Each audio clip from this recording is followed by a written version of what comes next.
Hello விவாஸ், இன்னைக்கு hello சமையல நம்ம என்ன ரெசிபி பார்க்க போறோம்னா ரொம்ப சாஃப்டா லேயரா சப்பாத்தி எப்படி செய்யறதுன்னு பார்க்கலாமா. இந்த சப்பாத்தி செய்யறதுக்கு நான் வந்து கோதுமை மாவு எடுத்திருக்கேன். நீங்க எந்த மாவு வேணா எடுத்துக்கோங்க, கடையில வாங்குற மாவு எந்த வேணா எடுத்துக்கோங்க. நான் வந்துட்டு வீட்டுல அரைச்ச கோதுமை மாவு தான் எடுத்திருக்கேன். இந்த கோதுமை மாவு வந்து 1 கப் அளவு சேர்த்துக்கிறேன். இதுக்கு வந்து ஒரு 1/2 டீஸ்பூனை விட கம்மியான அளவு உப்பு சேர்த்துக்கிறேன். சேர்த்துட்டு கொஞ்சமா தண்ணி விட்டு பிசைய ஆரம்பிச்சிடலாம். எல்லாமே ஒண்ணு சேர்ந்து வர்ற மாதிரி நல்லா பிசைஞ்சு விட்டுறலாம். நல்லா எல்லாம் பிசைஞ்சு இந்த மாதிரி ரொம்ப டைட்டா பிசைஞ்சிடாதீங்க, கொஞ்சம் சாஃப்டா பிசைஞ்சுக்கோங்க. கடைசியா இந்த மாதிரி ஒண்ணு சேர்த்து பிசைஞ்சதுக்கு அப்புறமா இதுல வந்துட்டு ஒரு 2 டீஸ்பூன் ஒரு 3 டீஸ்பூன் ஆயில் கூட ஊத்திக்கலாம்.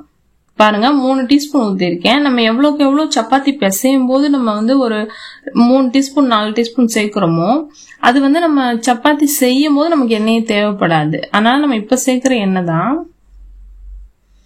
நல்லா பிசைஞ்சிட்டு லைட்டா எண்ணெய் தடவி நம்ம மூடி வச்சிடலாம். ஒரு 1/2 மணி நேரத்துக்கு அப்புறமா நம்ம சப்பாத்தி தரட்ட ஆரம்பிச்சிடலாம். இப்போ அதுல ஒரு குட்டி உருண்டை எடுத்துக்கலாம். எடுத்துட்டு நம்ம வந்து சப்பாத்தி கட்டையில வச்சு தரட்ட ஆரம்பிச்சிடலாம். இப்போ வச்சுட்டு லைட்டா எண்ணெய் தடவிக்கோங்க. இந்த மாதிரி லைட்டா தேய்ச்சிக்கோங்க. தேய்ச்சிட்டு இதுக்கப்புறம் தாங்க நம்ம கவனமா இருக்கணும். இதுதான் வந்து நம்ம சாஃப்டா வர்றதுக்கு அப்புறம் வந்துட்டு லேயரா வர்றதுக்கு நம்ம பண்ண போறோம். இந்த மாதிரி ஒரு சிலிக்கான் பிரஷ் வச்சுட்டு லைட்டா எண்ணெய் தடவிக்கோங்க. சுத்தி எல்லா பக்கமும் படுற மாதிரி தடவிக்கோங்க. அந்த சப்பாத்தியை வந்து 2ஆ மடிங்க, அடுத்து 4ஆ மடிச்சிருங்க. நீங்க சிலிக்கான் பிரஷ் இல்லைன்னா கூட நீங்க கையிலேயே கூட அப்படியே தடவிக்கலாம்.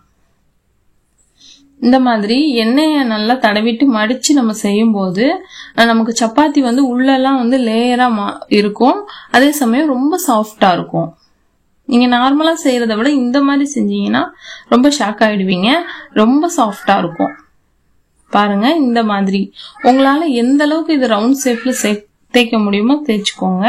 இது கரெக்டா ரவுண்ட் ஷேப் வராது, ஆனா ரொம்ப சாஃப்டா இருக்கும், ரொம்ப டேஸ்டியாவும் கூட இருக்கும். நல்லா ஃபுல் ஃப்ளேம்ல வச்சுக்கோங்க.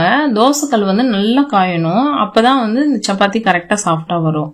இது எல்லாத்தையுமே கரெக்டா ஃபாலோ பண்ணீங்கன்னா தான் நம்ம சப்பாத்தி வந்து ரொம்ப சாஃப்டா இருக்கும். இப்போ ஃபர்ஸ்ட் நம்ம சப்பாத்தியை வச்சிடலாம். இதோட கீழே வந்து லைட்டா வெந்து வரணும். இந்த மாதிரி வந்தோடனே உடனே திருப்பி போட்டுருங்க. ஒரு 2 செகண்ட் வெயிட் பண்ணுங்க, உடனே அடுத்த ரவுண்ட் திருப்பி போடுங்க. இப்படி திருப்பி திருப்பி போட்டுட்டே இருங்க, அப்பதான் கருகாம நல்ல கோல்டன் ப்ரௌன் கலர்ல வெந்து வரும். இப்போ உங்களுக்கு இதுக்கு என்ன தேவையில்லை, அப்படியே எடுத்து ஒரு ஹாட் பாக்ஸ்லயோ இல்ல ஒரு டைட்டான மூடி போட்ட ஒரு கிண்ணத்துலயோ வச்சிருங்க, ஒரு பாக்ஸ்லயோ வச்சிருங்க. அப்படின்னா ரொம்ப நேரத்துக்கு சாஃப்டாவே இருக்கும்.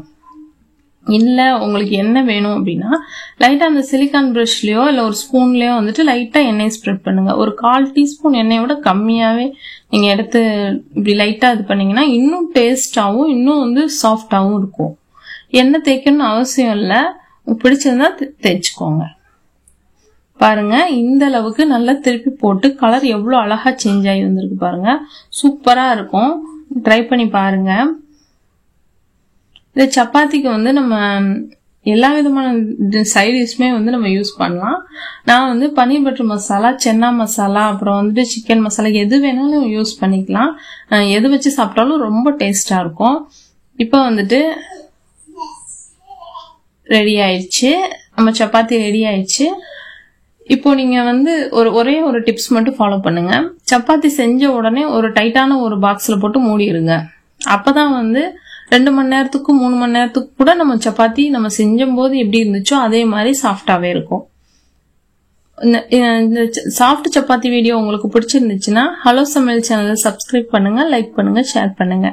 Thank you friends.